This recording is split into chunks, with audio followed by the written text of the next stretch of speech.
What's up, guys? It's Bridget B, and welcome to this week's pretty casual Dirty Blonde podcast. Because on this week's particular episode, which is available now anywhere you pod, and the links are all on the bottom and you'll find it everywhere. It's a situation that came up because for me it's that time of the month and I just wasn't feeling my best, was craving something sweet, which is why I'm drinking this, which is a delicious horchata from a local spot, my favorite afternoon treat. And I started thinking about sugar, and then somehow I got into sugar babies. I don't even know how it happened, but it happened. And on the podcast, I got really in depth about a lot of the historical meaning and a lot of the pioneers of the term sugaring. And if you have no idea, I suggest you definitely listen to the show, because you'd be surprised as to how far back this lifestyle really goes. I started thinking about my own past and my own sort of personal history with men, with dating, and definitely one for the books. And I'm sure so many of my females can relate. Sometimes there's just situations that you just have no idea how the fuck you started talking to someone, or how it went sideways, or how you all of a sudden you're in a relationship. And when you are a porn star, it's even 20 times harder. The expectations or the lack of is sometimes a lot to deal with. And on the podcast, I was talking about how sugar babies are really, if you narrow it down, it's more in the demographic of young, college, gonna pay your bills. Once you get into an older bracket, then you have a different type of relationship. But the relationship that I was talking about was very specific to college years. And one of the best times of my whole life was college. I had so much fun.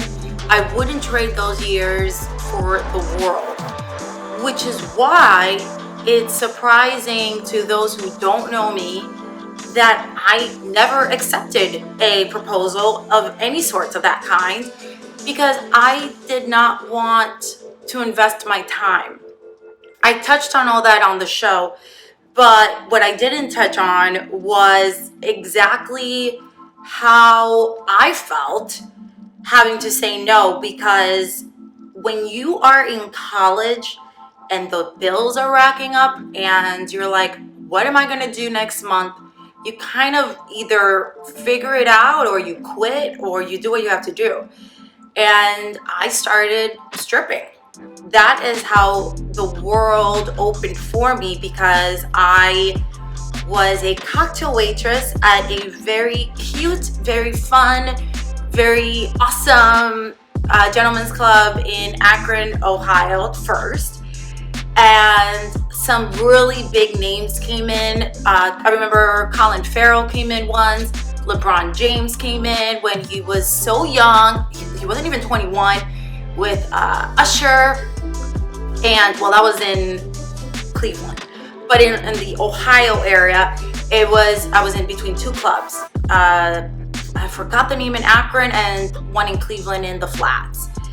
And I was really quote unquote innocent in terms of my first boyfriend, whom I started dating when I got to college, was the first guy I kissed and was the first guy I lost my virginity to. I thought we were going to get married.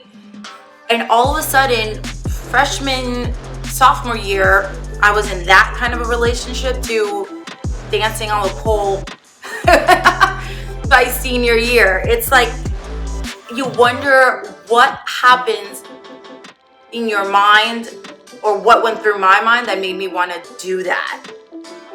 And this is where it gets interesting for me, because I really believe that so many of our life journey starts from so young. And it is only because of the atmosphere we're in, the environment that we're in, that I believe, and this is just my personal belief, can determine how your growth, if you excel or if you stay back. You know that quote that they say, surround yourself with 5 idiots, you're the 6th? A lot of situations of me growing up, especially during my college years, really set the tone and the path for where I am and for where I'm going. And I'm sure it's for a lot of us. But I had to make a decision on my own. Like, what am I going to accept? What do I want to do? And I knew that I wanted to go to the frat parties. I knew I wanted to have fun. I knew I wanted to be that college girl. And the thought of dating someone for a transactional purpose or for, being in a sugar type of relationship just wasn't for me. A lot of my friends came across these situations as they matured during college, and I saw it. And many of them dealt with it perfectly. It was great. They were wonderful. It was a great relationship. He knew what he wanted. She knew what she was getting. And it was consensual and it was great. I was still so innocent. And I know that's really hard to believe. So you think like, holy shit. How does someone go from such a strong relationship that I had with my first boyfriend in college to dancing on the pole?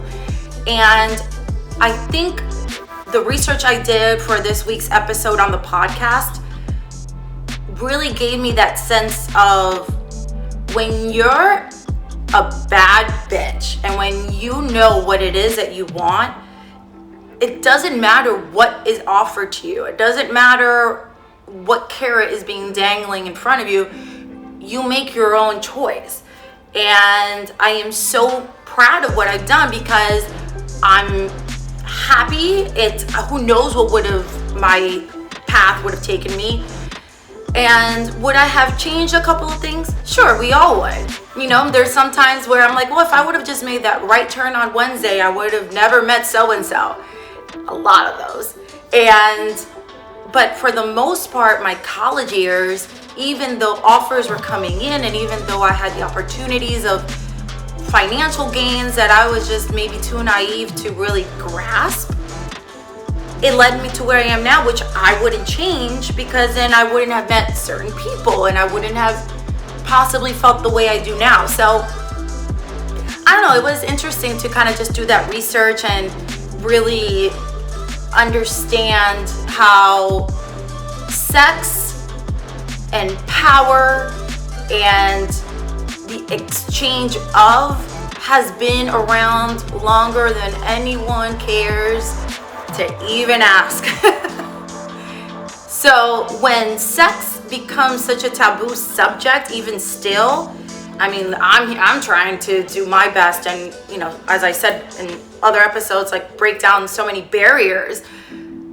You have to keep doing it every day. If you don't stand up for something, then you stand for nothing. And I'm not going to be that type of a person. So I know that a lot of the morality clauses and stuff are like, oh, well, she's a porn star. What does she know? I don't know shit, but I do know what I've gone through. And I'm always happy to share those stories. And I'm always happy to share my experiences for, future generations that are coming through. So I hope that you get to enjoy this week's podcast on the Dirty Blonde. I go into a lot more in depth. This I just wanted to give kind of like my take on my own history and what would have happened and who knows. But at the end of the day, where I'm going is all I care about. Can't change what happened before, but I'm so happy for where I'm going. So thank you so much for joining me this week on a more personal approach. Let me know in the comments if you like these kinds of videos.